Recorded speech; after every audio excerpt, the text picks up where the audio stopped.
अल्हम्दुलिल्लाहि रब्बिल आलमीन। अल्लाह का बहुत बड़ा करम, एहसान, फ़ज़ल हुआ कि अल्लाह ताला ने जो है 20 साल की मेहनत के बाद जो है अल्लाह ताला इस मक़ाम पर लेकर कर जो है हमें यहाँ तक पहुँचाया है। तो सबसे पहले अल्लाह की बहुत बड़ी मेहरबानी है, और दूसरा जो है इसमें हमारे उलमा की दुआएं हैं, तीसरा हमारे वालिद वालिदा की दुआएं हैं। तो एक आदमी आगे पहुंचने के लिए जो है सब लोगों की दुआओं की ज़रूरत पड़ती है। उसी तरीके से हमारे जो एग्जिस्टिंग कस्टमर है, जो मेजर अमाउंट ऑफ पार्टिसिपेशन बोल सकते हैं उसको आप, हिस्सेदारी जी जी।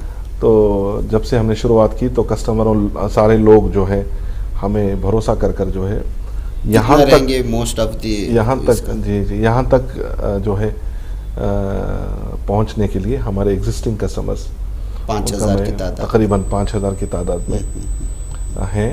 उन्हीं की वजह से यहाँ तक हम पहुँचे, अल्हम्दुलिल्लाह रब्बिल आलमीन।